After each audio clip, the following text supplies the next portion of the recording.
guys and girls, welcome back to another video. Today we're checking out the Vave Annblack box. Let's go!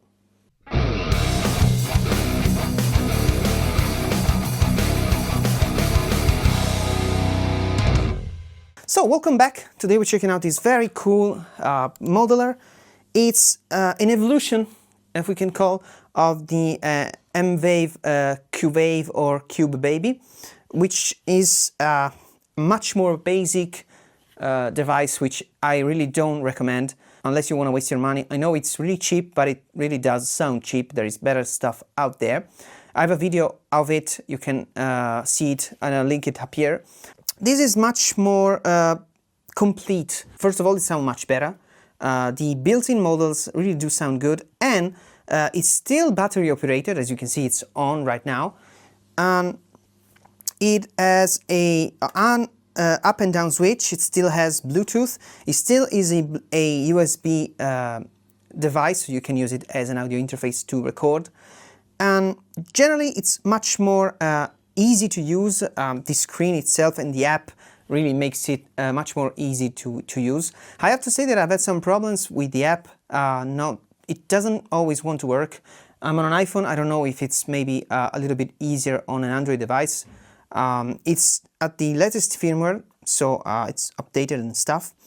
And yeah, I also had some issues with the training of the models, because this could theoretically load num profiles, in the fact that you have to convert them to the N models, which takes a lot of time. It usually takes from 8 hours or more if you're training an high quality model. And so I tried to do this for this review, but I really couldn't. I tried on Windows because it doesn't work on Mac, and I couldn't get the system to work, and for whatever reason, so I finally gave up. And so it's something that you can do, but I would not buy this for num profiles, because at this price point there are much better options for that. But now, enough talking, let's hear how it sounds and I'll tell you what I think.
So now let's check out how you can create your own new presets right from the Annblack box. I'm having some issues with the app. You can do it from the app and from the desktop app too. But right now I want to show you from the device itself. So it's pretty simple. You have this switch here that can toggle between everything that you have to do. And these controls let you activate each of these. So for example, if I go to the amp and then I press the amp, then I'm turning it on and you can see it's on. This is basically the chain that you can see. And now it's on. And now it's on. Of course, there is no cab, so we have to go to the cab tab and turn it on. We can select, for example, let's go to here. We can select from here the different cabs.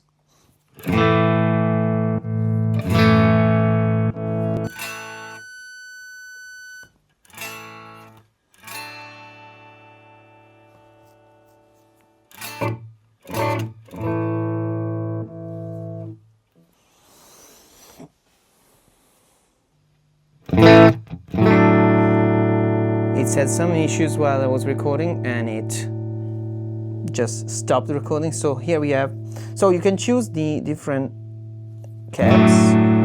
For example, let's go for something like the champ, and then we have, then we can go back to the amp and change which kind of amp we are using.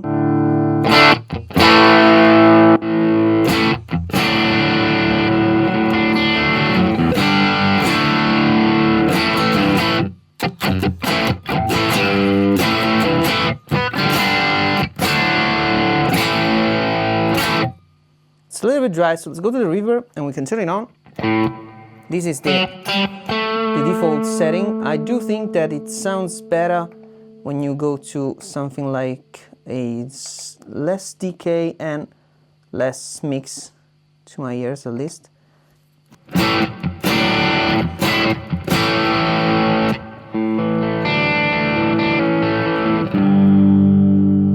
We can go to the amp and set a different gain level. For example, let's lower it a bit.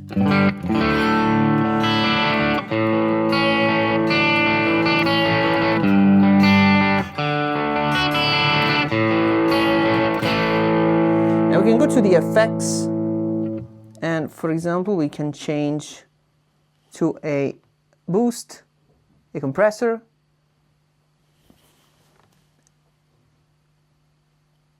an AI gate.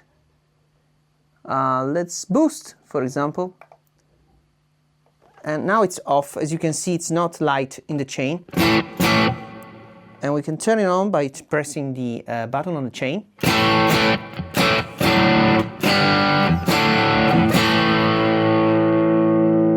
And as you can see, the boost has a gate integrated into it, which is something really useful, because otherwise you will have to choose between a gate and the boost. This is pretty clever. And yeah, of course, there is also a modulation, so we can turn it on. And you have different effects, like a phaser.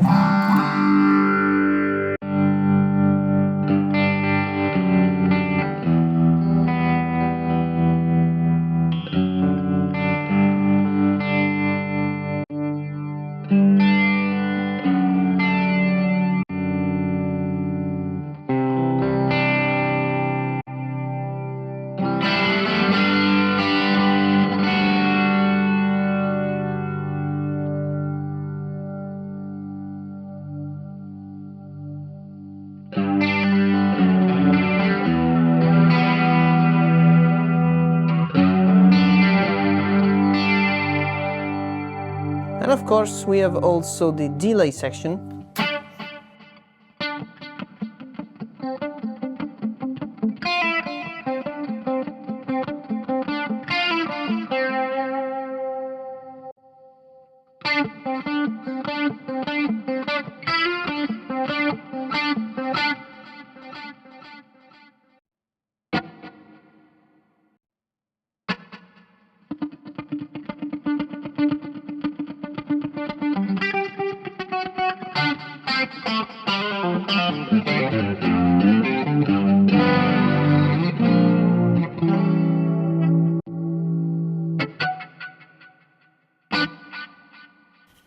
So yeah, you have all these different options, and it's pretty easy to save.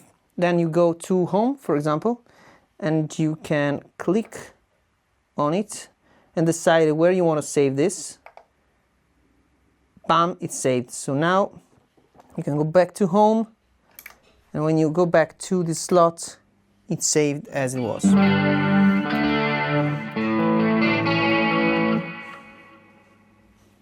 Pretty simple.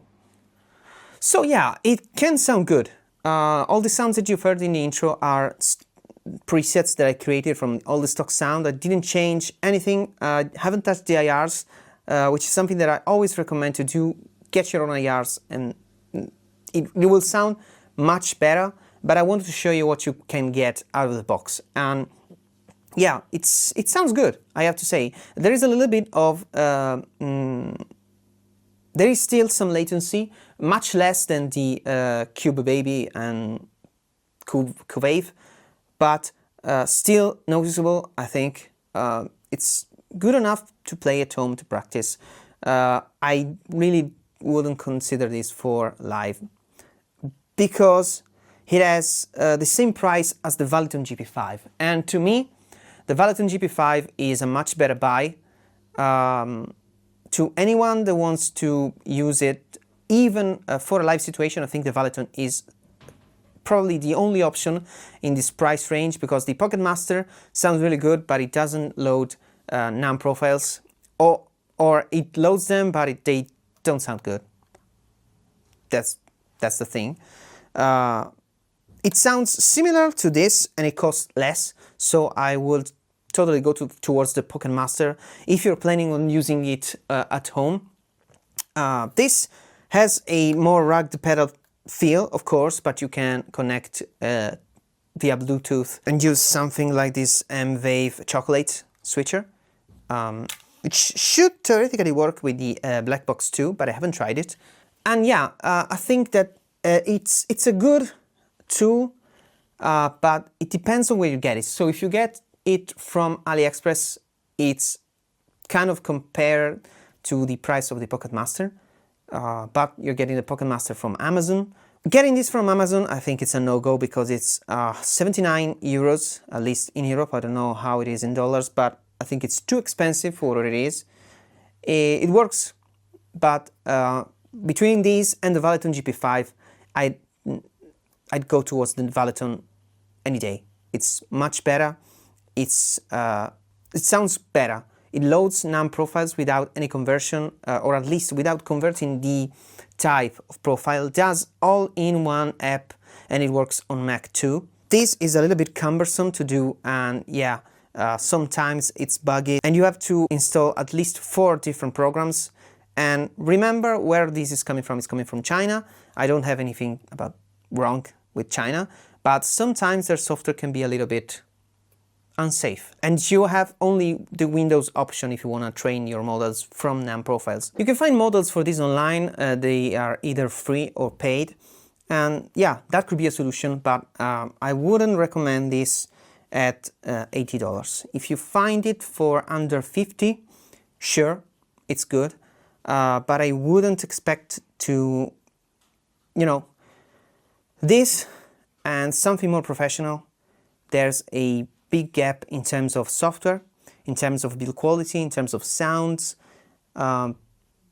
You can make it sound good for sure, like basically anything these days, but you have to tweak it a lot, and I wouldn't use this live. I mean, I know I can sound a bit boring because you can theoretically do everything with this, but the reality is that I sometimes don't trust the Nano Cortex for a live situation, and this thing is 500 euros, more than 500 euros. So the thing is that digital stuff has to be reliable and rugged to be useful on a live situation and to be trusted. And sometimes you can't trust this. Imagine the trust that I have in something that comes at less than sometimes 50 euros. And it's from the same company that does a lot of useful stuff. I don't have anything against Vave, but they tend to have a lot of products that are clones of other products, and so I don't know, man. I liked it, but I will not buy it. But yeah, I want to hear from you, so I'll read you in the comments. Subscribe if you want to support me, follow me on Instagram. I also have a Patreon if you want to support me even more. And yeah, I'll catch you in the next one. See ya!